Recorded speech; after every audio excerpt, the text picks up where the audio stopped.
Balanced अशा प्रकारचा कायदा केलेला आहे. आणि मी हे सांगतो आणि दाव्याने सांगतो, इतर 4 राज्यांमध्ये जो कायदा केलाय त्यापेक्षा प्रोग्रेसिव्ह कायदा आपला.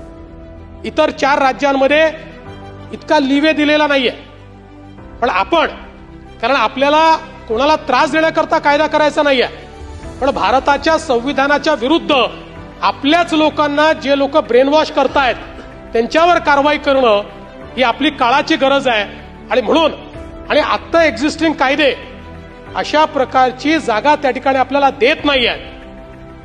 मागच्या काळामध्ये काही लोकांनी सांगितलं की पत्रकारांनी तुमच्या विरोधात लिहिलं तर तुम्ही त्यांना पकडाल.